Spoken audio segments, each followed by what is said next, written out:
बहुत ही सुंदर विषय नया एपिसोड सब तैयार लेके आए हैं। वो है भौतिक जगत के 7 सुख।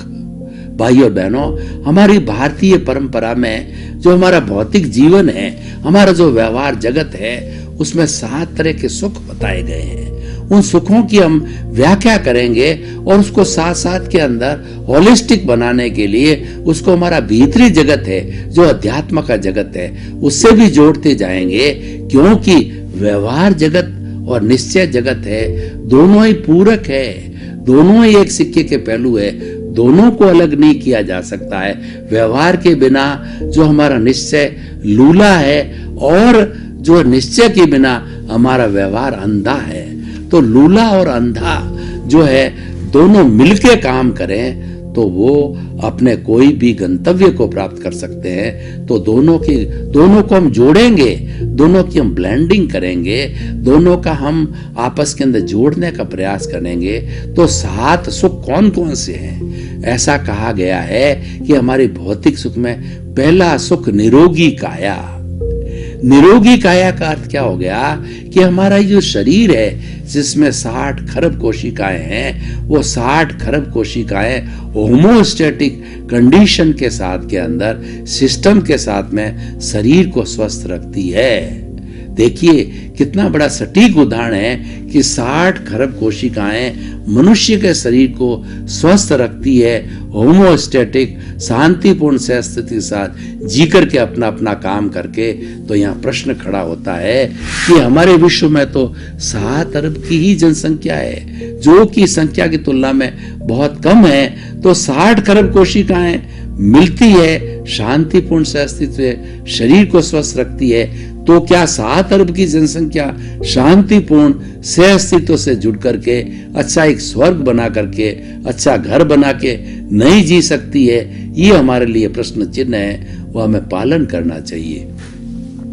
तो हम बात करे थे पहला सुख निरोगी काया, जो हमारा शारीरिक स्वास्थ्य अच्छा होना चाहिए। शारीरिक स्वास्थ्य के अंदर हमारे भीतर 8-10 तरह के जो है तंत्र काम करते हैं। पहले सबसे छोटी कोशिका होती है, कोशिका के बाद के अंदर जो है हमारे टिश्यूज आते हैं और टिश्यूज के बाद के अंदर हमारा पूरा सिस्टम बनता है और सिस्टम बन करके शरीर बनता है। हमारा पाचन तंत्र है, उत्सर्जन तंत्र है, ब्लड सर्कुलेशन तंत्र है, लीवर है हमारा, और हमारा जो है वो तिल्ली है जो कि बॉयल्स देती हैं। तो ये सारे जो है, और उसके साथ साथ के अंदर हमारा श्वसन तंत्र है। ऐसे 10 तंत्र मुख्य है, वो शरीर को स्वस्थ रखते हैं। वो ठीक तरह से चलने चाहिए। वो चलने के लिए हमारा खान पान अच्छा होना चाहिए, हमारा आचार विचार अच्छा होने चाहिए, हमारी लाइफ स्टाइल अच्छी होनी चाहिए। Early to bed and early to rise is a sign of the good health, जिसकी हम बात कर रहे हैं। समय पर सोना, समय पर उठना, समय पर खाना, ये सारा काम समयबद्ध करने से हम प्राकृतिक जीवन जीते हैं। नेचर माँ भी यही कहती है कि मैंने तेरे साथ में यूनिबिल्ट सिस्टम, इम्यून सिस्टम बना करके भेजा है, उसे तुम 100 साल जियोगे।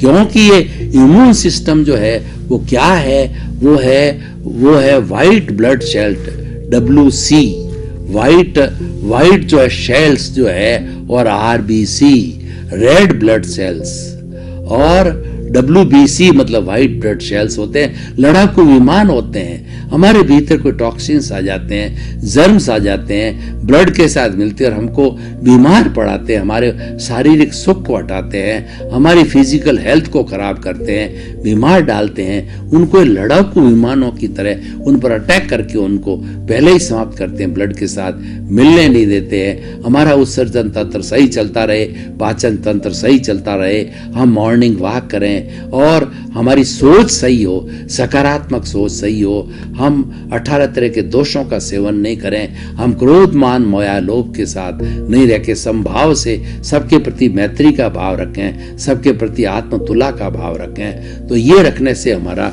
जो है पहला सुख निरोगी काया है वो आसानी से अच्छा हो सकता है। और वो हमारे पर निर्भर करता है कि हमारी लाइफ स्टाइल कैसी हो। शारीरिक स्वास्थ्य को प्राप्त करने के लिए व्यक्ति को लाइफ स्टाइल पे बहुत ध्यान देना चाहिए, और लाइफ स्टाइल के कोई प्रेरणा नहीं देगा।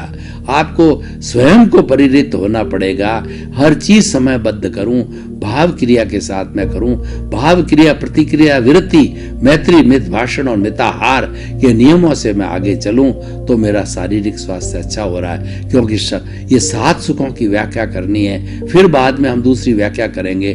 तो एक एक करके सुख बताना चाहता हूं। पहला सुख निरोगी काया, दूसरा सुख घर में धन और माया। देखिए, ये जो हमारा जो गृहस्थ जीवन है वो गृहस्थ जीवन है, परिवार से साथ जुड़ा हुआ है, बहुत से लोग साथ रहते हैं। तो कहा जाता है कि गृहस्थी बिना कौड़ी का जो है वो कौड़ी के बराबर, और साधु सन्यासी के बाद कौड़ी है, धन है, कंचन है, कामिनी है, तो वह भी कौड़ी का कौड़ी के 2 अर्थ हो गए। कौड़ी का मतलब धन संपत्ति, और दूसरा अर्थ होता है वो यूजलेस।